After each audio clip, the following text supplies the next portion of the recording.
हमारा next topic equations of motion है।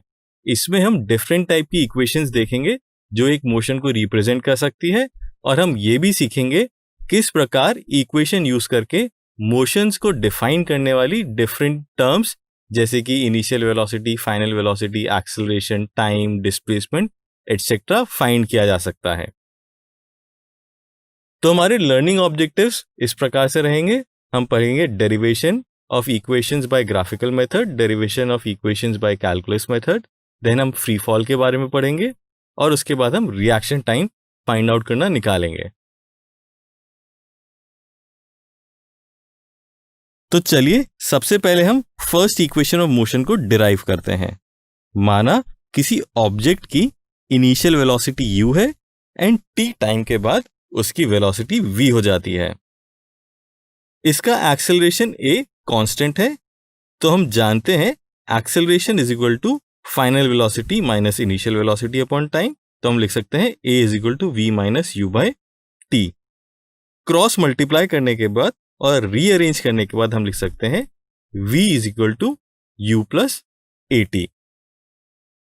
इससे हमें समझ में आता है कि अगर हमें किसी ऑब्जेक्ट की इनिशियल वेलोसिटी पता है, एक्सेलरेशन पता है, तो t टाइम के बाद हम उसकी वेलोसिटी फाइंड आउट कर सकते हैं।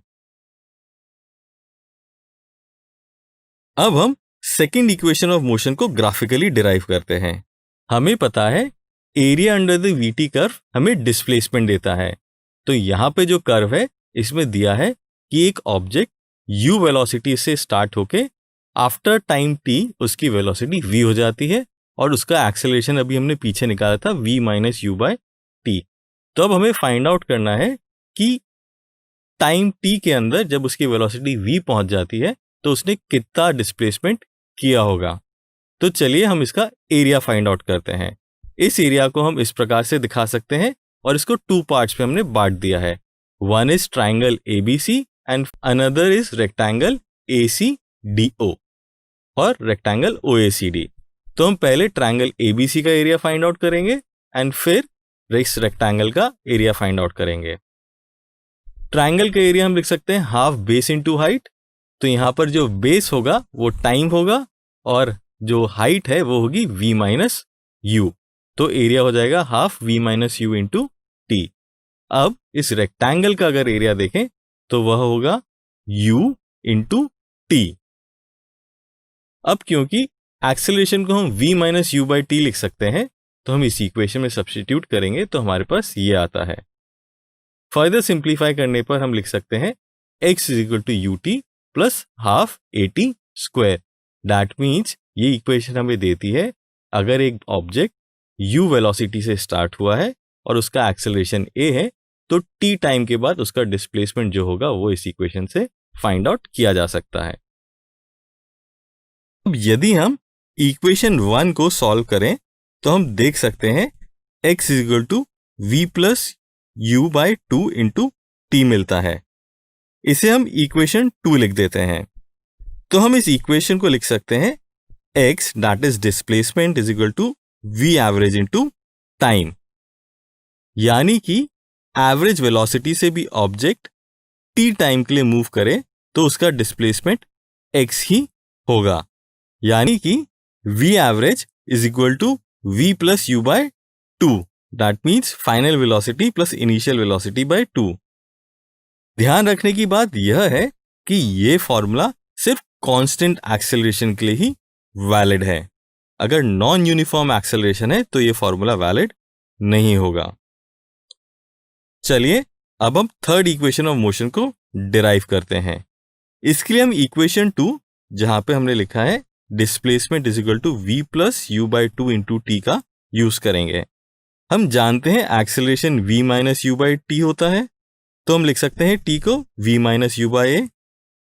t की वैल्यू सब्स्टिट्यूट कर देंगे तो हमारे पास आएगा displacement x is equal to v plus u by two into v minus u by a. इसको फर्दर सिंप्लीफाई करेंगे तो ऐसे लिख सकते हैं v square minus u square upon two ए।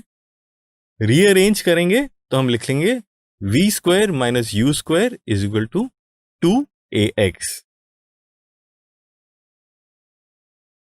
इसका मतलब है अगर हमें किसी ऑब्जेक्ट की फाइनल वेलोसिटी पता है, इनिशियल वेलोसिटी पता है और उसका एक्सेलरेशन पता है, तो हम उसका डिस्प्लेसमेंट निकाल सकते हैं। यहाँ पे टाइम की जरूरत नहीं होगी। आप देख सकते हैं इक्वेशन में टाइम t की जरूरत नहीं है।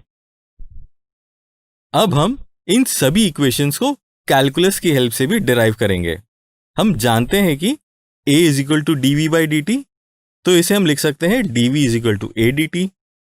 यदि हम इसे इंटीग्रेट कर लें एंड v की लिमिट u टू v रखें एंड टाइम t की लिमिट 0 टू t रखें, तो हम इसको लिख सकते हैं integration dv from u to v is equal to integration of a dt from 0 to t। इसे इंटीग्रेट करेंगे तो हम लिख सकते हैं v minus u is equal to a t और v is equal to u plus a t, जो हमारी फर्स्ट इक्वेशन ऑफ मोशन है। इसी प्रकार हम जानते हैं कि v is equal to d x by d t, तो हम लिख सकते हैं d x is equal to v d t. x की लिमिट अगर हम 0 टू x डालें एंड टाइम t की लिमिट 0 टू t रख दें, तो हम लिख सकते हैं v को हम लिख दें u प्लस ए टी, उसके बाद दोनों साइड को इंटीग्रेट करें तो हमारे पास आएगा x is equal to u t plus half a t square. तो हमें इस प्रकार सेकेंड इक्वेशन ऑफ मोशन भी मिल जाती है। अब एक्सेलरेशन हमें पता है a is equal to d v by d t. Right hand side में अगर हम न्यूमरेटर एंड डिनोमिनेटर में dx अपॉन dx से मल्टीप्लाई कर दें, तो हम इसको रीअरेंज करके लिख सकते हैं dx by d t into d v by d x. dx by d t को हम लिख सकते हैं v, तो हमारी इक्वेशन हो जाएगी a is equal to v d v by d x. इसको हम रीअरेंज करें तो हम लिख सकते हैं v d v is equal to a d x. अब दोनों साइड को इंटीग्रेट करें एंड v की लिमिट हम u से v डाल दें एंड x की लिमिट 0 से x डाल दें, तो इंटीग्रेट करने के बाद हमें मिलेगा ये, और इसको सिंप्लीफाई करेंगे तो हमारे पास आ जाएगा v square is equal to u square plus 2x। इसको रीअरेंज करके हम लिख सकते हैं v square minus u square is equal to 2ax। तो ये हमारी थर्ड इक्वेशन ऑफ मोशन हमें मिल गई है।